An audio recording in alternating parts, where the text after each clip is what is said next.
টাকার সিলিন্ডার বলে বটে, তবে 2200 টাকার নিচে কোথাও সিলিন্ডার পাওয়া যায় না। ঢাকা শহরে 1-2 ঘন্টা লোডশেডিং থাকে, কিন্তু গ্রামে সেটা 14 ঘন্টা পর্যন্ত গড়ায়।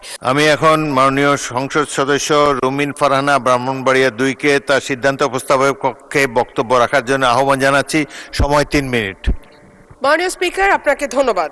মাননীয় স্পিকার, মেঘনা আর তিতাস পাড়ের দেশ ব্রাহ্মণবাড়িয়া, ওস্তাদ আলাউদ্দিন খাঁ কিংবা শচীন দেব বর্মনের দেশ ব্রাহ্মণবাড়িয়া, কীর্তন আর বাউল গানের দেশ ব্রাহ্মণবাড়িয়া, ছানামুখী মিষ্টির অপূর্ব স্বাদের দেশ আমার বাউনবাড়িয়া, দিগন্ত জোড়া হাওড়ের দেশ বাউনবাড়িয়া, আবার তুচ্ছ বিষয়ে ট্যাটা নিয়ে মাঠে নামার দেশও কিন্তু ব্রাহ্মণবাড়িয়া। মাননীয় স্পিকার, বাংলাদেশের শিল্প সাহিত্য সংস্কৃতির রাজধানী বলা হয় ব্রাহ্মণবাড়িয়াকে। এই মাটিতে একদিকে যেমন সুর সম্রাট ওস্তাদ আলাউদ্দিন খাঁ বা শচীন দেব বর্মনের জন্ম হয়েছে, তেমনি এই মাটিতে জন্ম নিয়েছেন ধীরেন্দ্রনাথ দত্ত বা অলি আহাদের মতন সংগ্রামী চরিত্র, যাদের কল্যাণে বাংলা আজকে আমাদের রাষ্ট্রভাষার স্বীকৃতি পেয়েছে। মাননীয় স্পিকার, আমার নির্বাচনী এলাকা ব্রাহ্মণবাড়িয়া 2 এর অন্তর্গত আশুগঞ্জ একটি শিল্পনগরী। এখানে সার কারখানা, বিদ্যুৎ কেন্দ্র, চাল কল, মিল, ফ্যাক্টরি আছে, বন্দর। ব্রাহ্মণবাড়িয়ার গ্যাস যায় সারা বাংলাদেশে, কিন্তু ব্রাহ্মণবাড়িয়ার মানুষ গ্যাস পায় না। মাননীয় স্পিকার, তিতাস গ্যাস ফিল্ড বাংলাদেশের অন্যতম প্রাচীন ও প্রধান প্রাকৃতিক গ্যাস কেন্দ্র। 1962 সালে আবিষ্কৃত এই গ্যাস ক্ষেত্র থেকে বর্তমানে 22টি কূপের মাধ্যমে দৈনিক প্রায় 325 মিলিয়ন ঘনফুট গ্যাস জাতীয় গ্রিডে সরবরাহ করা হচ্ছে। 1991 সালে সরাইল উপজেলার সদর ইউনিয়নে গ্যাসের সংযোগ দেয়া হয়। শুরুর দিকে গ্রাহক ছিল 1000, বর্তমানে কাগজে কলমে 5000, কিন্তু অবৈধ সংযোগ যদি আমরা এর সঙ্গে যুক্ত করি তাহলে প্রায় 8 থেকে 9000। কিন্তু প্রত্যেকজন গ্রাহকই আছেন চরম গ্যাসের সংকটে। সরাইল সদরে 1.5 কিলোমিটার এলাকায় 6 ইঞ্চি এবং 1 কিলোমিটার এলাকায় 4 ইঞ্চি ব্যাসের পাইপ দিয়ে গ্যাস সঞ্চালন লাইন টানা হয়েছে। এরপরে পাড়ায় পাড়ায় 2 ইঞ্চি ব্যাসের পাইপ বসানো হয়েছে। কিন্তু সমস্যা হলো সকাল 7টা থেকে দুপুর 2টা পর্যন্ত গ্যাসের কোনো চাপ থাকে না, চুলা মিটমিট করে জ্বলে। এরপর মন চাইলে গ্যাস আসে 1 ঘন্টার জন্য, তারপরে আবার রাত পর্যন্ত গ্যাসের কোনো খবর নাই।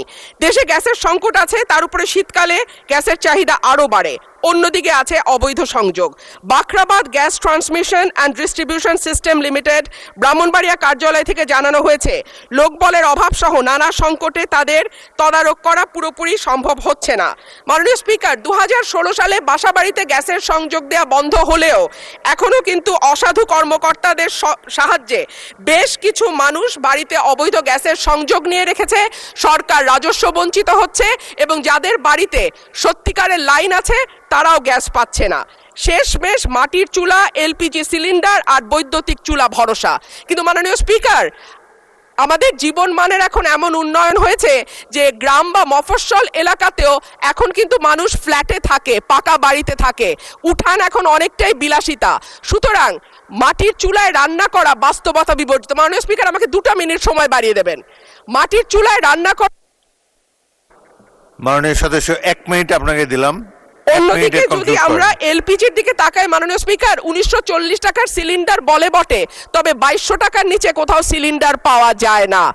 আর আমরা যদি বিদ্যুতের চুলার কথা বলি তাহলে বলতে হয় ঢাকা শহরে 1-2 ঘন্টা লোডশেডিং থাকে, কিন্তু গ্রামে সেটা 14 ঘন্টা পর্যন্ত গড়ায়। সুতরাং গ্যাস ছাড়া আমাদের আসলে এই মুহূর্তে সত্যিকার অর্থে চুলা জ্বালাবার মতন জ্বালানি নেই। এবং ব্রাহ্মণবাড়িয়ার গ্যাস যেহেতু সকল দেশের অন্যান্য এলাকায় সকল এলাকায় যায়, সুতরাং আমার দাবি থাকবে আগে ব্রাহ্মণবাড়িয়ার গ্যাস ব্রাহ্মণবাড়িয়ার মানুষ পাবে, তারপরে এটি অন্য এলাকায় যাবে। মাননীয় স্পিকার, সম্প্রতি তিতাস গ্যাস ক্ষেত্রের 31 নম্বর একটা কূপ খনন হচ্ছে, যেখান থেকে দৈনিক 9 মিলিয়ন ঘনফুট গ্যাস পাওয়া যাবে বলে শোনা যাচ্ছে। আমি আশা করব এই নতুন যে কূপ 31 নম্বর কূপ যেটা তিতাস গ্যাস ফিল্ডে খোঁড়া হচ্ছে, সেই গ্যাস আগে ব্রাহ্মণবাড়িয়ার মানুষ পাবে, তারপরে এই গ্যাস। ধন্যবাদ মাননীয় সদস্য।